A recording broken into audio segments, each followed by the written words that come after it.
It is known by many names: Diadem, Crown of Heaven, Garden of the Gods, Dragon Home, and more. To explore even a fraction of it would take multiple human lifetimes. To witness even a glimpse is to gaze into a font of pure creation, limitless evolution, unfathomable possibility. More than once the gods have fought to claim rulership of it, and more than once they have failed. And most puzzlingly, even the primordial protogenoi themselves know nothing of its origins. In physical form, the diadem is a ring-shaped structure in orbit around a star not unlike Sol, with a diameter of 186 million miles and a thickness of around 4 million miles. The inner surface, which faces the sun, is habitable, bathed in light from its star and containing land and sea, forming a lattice of continents and seas that from a distance gives the impression of a grand archipelago, with the caveat that many of the individual islands of the diadem are in fact massive supercontinents. The outer surface is the primary source of the ring's integral strength, forming the bedrock of the lands in the inner surface, and being composed uniformly of a single unique metallic substance. Investigations of this material have found that it possesses unfathomable mana-bolstered strength. The outer surface of the ring is completely unmarred, despite the structure being millions upon millions of years old. In fact, none have been able to collect samples of the material, as it appears to be completely indestructible. Alchemists refer to it as firmament, and it is one of the many holy grails of their endless investigations. Additionally, the orbital mechanics of the diadem are notable, as even though it spins and thus generates gravity through centrifugal force, its center of mass is stationary, and it is thus not truly orbiting its star. Some means of orbit correction is thus necessary to keep the diadem in one spot, but no such means has yet been discovered, and many scholars of the void have abandoned a logical explanation in favor of some esoteric magic utilized by the builders of the diadem. Scholars of deep history have also largely abandoned attempting to answer the question of who those builders were. The structure is known to have not been able to form under natural conditions, and archaeological study has rendered no evidence that there even were any builders, as all structures so far discovered on the ring far post-date estimations of the age of the diadem. The sheer colossal scale of the thing has caused many to posit that it may have been built by the ancient stonecutters, also known as the Svartoi. But there is little means to confirm this hypothesis, and the materials at work seem to indicate an entirely different material culture. Even direct communion with gods has borne no fruit in this endeavor. The many natives all have various explanations of the origins of their world, though these are all largely understood to be metaphorical or mythological, no different than the religious musings of any other culture. It as well makes sense that the peoples of the diadem would have little more insight than any other, as their histories and origins extend back only into a tiny fraction of the diadem's history, just as humanity has only graced the face of the cosmos for a tiny fraction of its history. Of broader interest to scholars are the questions that can be answered. What lands and life may be found in this realm, whose breadth is equivalent to millions of normal planets? The diadem is a place choked with life, a frenzy of evolutionary experimentation. So vast is it that abiogenesis has occurred possibly hundreds of times, completely independently and without contact, creating trees of life as distinct as those of two separate planets. Millions of years have caused these various trees to collide, to compete, and to diversify again and again. The air is thick with pollen and airborne microfauna. Every handful of earth and cupful of seawater contains a war of competing biodiversities. There are continent-sized forests of million-year growth, shallow seas of greater breadth than entire worlds, and coral reefs the size of nations. It is for this reason that many believe the diadem to be a favored place of the gods of life, an earthly paradise of infinite abundance. Due to the diadem's vast size, most scholars limit their scopes to single continents when discussing natural histories of the diadem, And most often, rather than using native terms for these lands, they will simply name a continent or set of continents after the most prominent sapients native to it.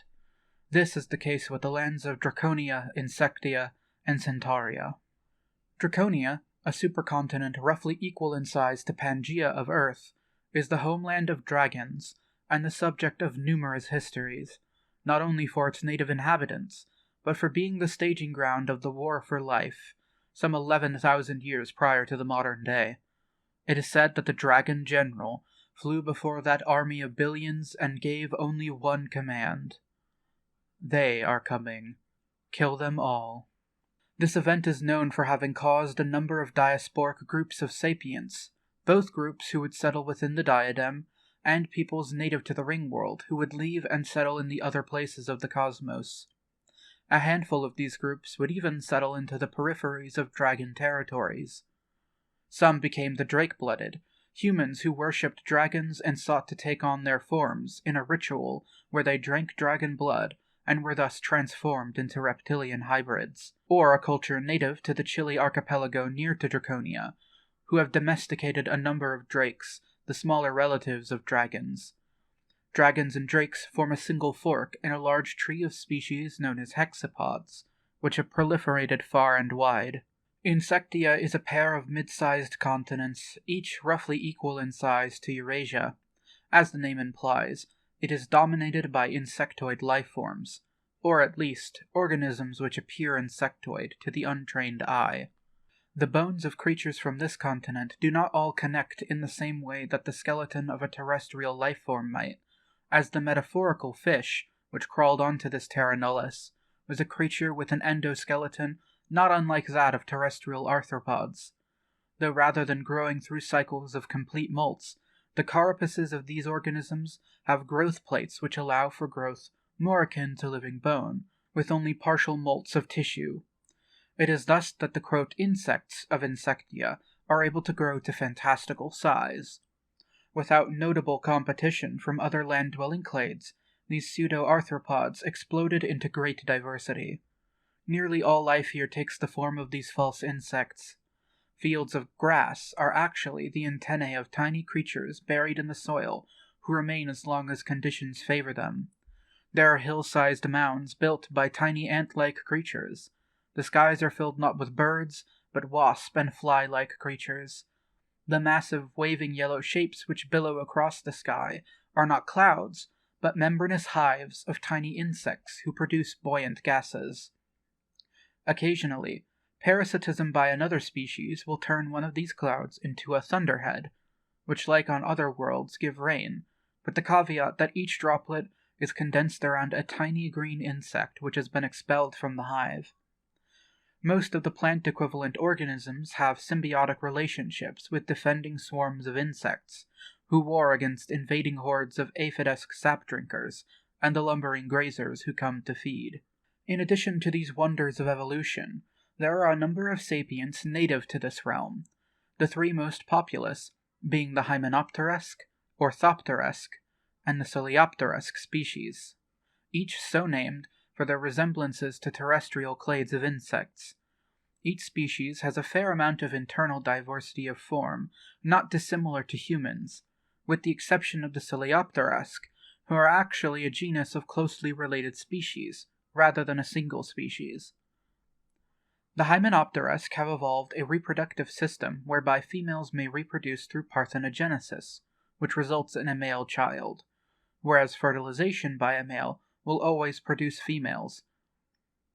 Some ethnic groups of hymenopteresque have used this natural biological quirk as the basis for a system of eusociality, with family units having single reproductive females with polyandrous marriages, often in a nested hierarchy, wherein a larger clan's reproductive females will all be the daughters of a ruling matriarch.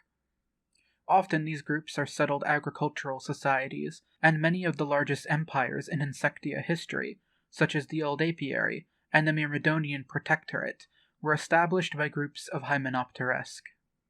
Conversely, however, there are a number of hymenopteresque cultures which do not engage in polyandrous eusociality, such as the Vespid tribes to the north of Melopharia, or the Empire of Symphyton.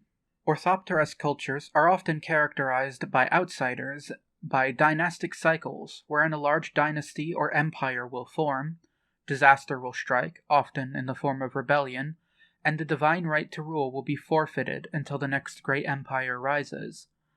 This is not wholly untrue, and is somewhat consistent with the political theories of some orthopterous scholars. However, it is important to note that cycles of boom and bust are common to all state cultures, and the emphasis hymenopteresque authors place on dynastic cycles can be attributed to the Insectian equivalent to Orientalism, not especially by the ways in which very diverse cultures will all be lumped together via their species. This emphasis on dynastic cycles is compounded by non-Insectian scholars who liken the cycle of large empires and small successor states to the cycles by which locusts will alternate between small numbers and gregarious swarms. To the southern warm seas can be found several large clusters of islands, each containing anywhere from 1,000 to 3,000 islands apiece, with the southernmost lobe containing a smaller continent. The orthopterous peoples of these islands, often referred to as islanders by continental scholars, actually form 4 distinct cultural lineages, each of a different historical colonization of the Southern Sea, with the farthest spread group being the most recent. Each group is composed of many cultures who share traits, such as language relatedness, cultural practice, and shared traditional belief. These people sail the Southern Sea on the harvested carapaces of giant swimming creatures, sheets of strong yet sheer fabric creating sails which resemble the wings of insects. The Weta are the inhabitants of the southernmost and largest island, forming the outer edge of Insectia, as much as such a thing may be considered to exist. Centauria, further still from Draconia, is home to a few distinct clades of hexapods, some of which have analogous traits to terrestrial mammals, though the resemblance is less than total. Among this warm-blooded and furred bunch are centaurs, the namesake of this land. Superficially, they resemble horses and humans combined, due to their shape, which consists of a long torso, some of which can be held upwards at an angle to the rest of the body, akin to a mantis. However, especially when running, the upper torso of a centaur is lowered, and all 6 limbs are engaged in locomotion. The hooved feet and hands of centaur are similar to those of primitive terrestrial ungulates, possessing multiple toes or fingers, capped in hooves. For heavier sorts of centaur, the hind limbs, which primarily carry their larger weight, are not especially nimble and cannot be used to grip, contrasting to their more delicate and dexterous hands. In smaller sorts, all 6 hands possess gripping capabilities. In addition, centaurs are far more proportional than is often drawn in non-centaur depictions, where the upper torso is drawn as though it were that of a human's. After all, a horse-sized creature with a human-sized mouth would struggle to breathe enough oxygen to live, or eat enough food quickly enough to stave off hunger. It is, of course, easy to forgive the trespasses of historical artists who in all likelihood had never seen a centaur in their life. On the subject of centaurs and horses, while centaurs do possess powerful grinding teeth, and eat a fair amount of what humans would consider to be completely indigestible roughage, the centaur diet is highly varied, and contains more than its fair share of calorie-dense fruits and meat. Historically, centaurs have been just as culturally and politically divided as any other race of beings, but in modern times all of Centauria is ruled by a single empire. On a continent as large as Centauria, this may seem improbable, and indeed it is a large empire swaddled in deep amounts of bureaucracy. However, the advent of train technology has allowed goods, and more importantly, military might, to be moved around at unprecedented speeds, creating a kind of unity of species practically unheard of outside these lands. Of course, the unity of an empire is but one form of unity, and hardly a harmonious one.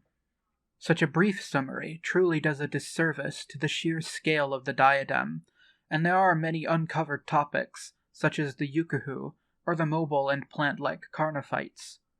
But those are stories for another day. Like and subscribe, or else I will be forced to tickle my neighbor's cat. Also, I have a Patreon if you have disposable income. I know I sure don't.